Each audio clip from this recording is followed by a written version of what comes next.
What if every day started with a rousing game of rock, paper, scissors? Pairing up with someone close to you, and if you're the winner, find another winner, which leads to a $1,500 bonus to your supporting hospital? That would be awesome! But some days, they just begin like any other. It's the second day of Extra Life United, and I got out a little later than I wanted. A quick 20 minutes later, with the McDonald's iced coffee in hand, I was greeted with a packed hallway for the Champions Pin Exchange. Everyone from the Extra Life United side and the Children's Miracle Network side had an opportunity to exchange pins or buttons or something meaningful with kids. The kids went to overtime trying to get everyone in. I handed out this stylish button. The pin exchange wound down and we shifted to lunch. It was a nice Mexican-inspired meal to fuel us into the first round of games. The MCs of the weekend got the afternoon started right. They also revealed the grand total raised in 2017, the most ever. And then a most important question was asked. Pineapple on pizza? Yes. Pineapple one. We'll give it to Twix. At 2 p.m., the formal tournament started. Everyone went to their respective areas. My first game of the day was Downforce. The game has a race car theme with some betting mechanics.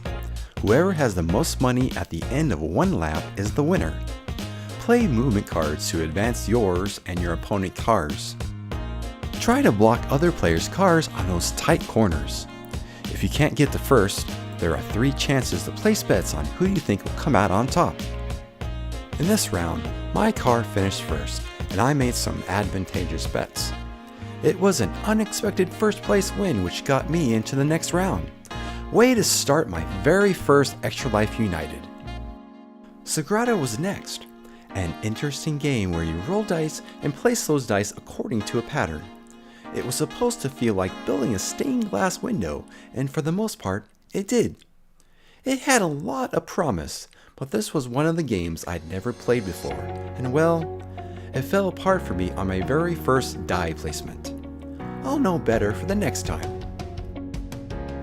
But not to worry, my next round of Downforce was quickly approaching. The top 2 went to the finals, and I eked out a second place finish. The finals would come the next day. I didn't know it at the time, but making it to the finals was a guaranteed $1,000 for Seattle Children's.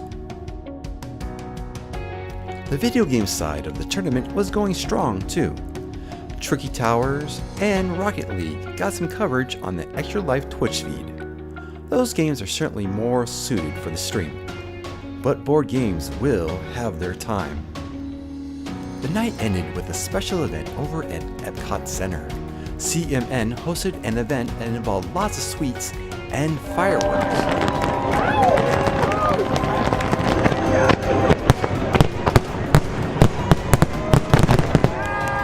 And a dose of coldness. It got a little chilly along the water. The fiery torches did nothing to warm us up.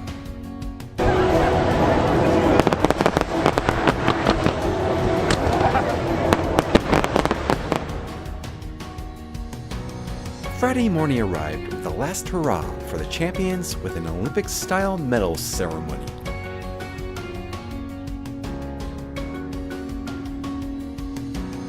Boxes of lunch soon followed.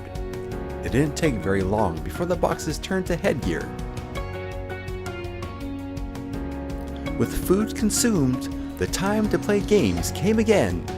This time, it was a packed afternoon for me. First came Splendor, followed with Machi Koro. In Splendor, you take the role of a gem merchant, buying gems used to buy even more gems.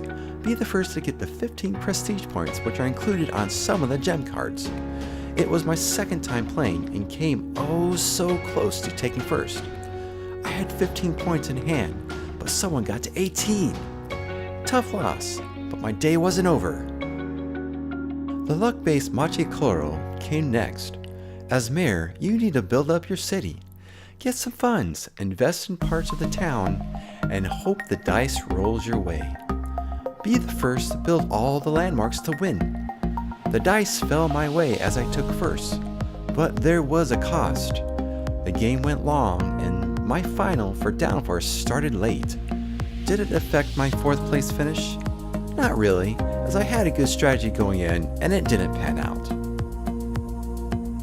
There's no rest for the weary as the semifinals for Machikoro kicked off with my evening, and again, the dice fell at just about when I needed them most. I finished first with a guaranteed of an additional $1,000 more for the weekend. This was far and away not how I thought the week was going to go. The surprises kept chugging out into Saturday. The final day included the semis and finals for Splendor, the final for Machikoro, and the top 4 of 2 of the games in the video game track. The MCs kept it all lively on the main stream by following through on all the donation goals. Boy, there was a lot. There was a goal to raise $10,000 over the course of the weekend during the live stream. After all was said and done, over $40,000 was raised. I had my last final in Machikoro. I think I used up all my luck getting up to this point and turned in a 4th place finish. But again, that was another $1,000. Up to this point, I was $2,000 ahead from where I was before the week began. Not bad for a noob. Are you ready for more good news? ELU ends with the top 16 mystery game mini tournament. With my $2,000 of winnings, I slid in at 14th place. The day wasn't over. The first game was Stick Bowl, a 2-player dodgeball game with a sausage cart. I squeaked by on that round. The second game was a first for ELU. It was the tabletop game Onitama, an abstract chess-like game. I made an early mistake and came back to win with just my master. The semifinals game was Rockets, Rockets, Rockets. That was a 2D physics shooter game where each player controlled a rocket shooting projectiles at each other. I continued on to the final round with a 2-0 best of 3 win. I could not believe the progress I was making.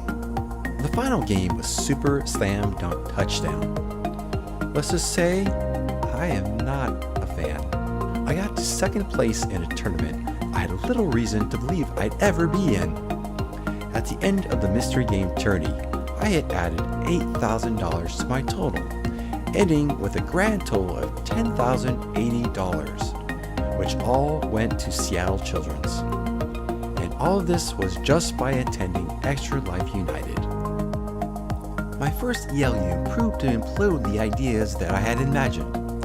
The main goal I had attending was to help expand my donation capabilities. Over the course of 4+ days, I did that and then some. I made new friends, played new games, and saw how Extra Life actually affected the kids receiving those donations. All in all, it was totally worth the trip, and I will certainly be doing it again next year.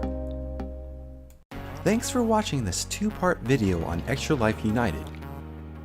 If you were on the fence about going to ELU, I hope this bumped you to going. As always, be interesting, help the kids, and keep doing what you do. Peace.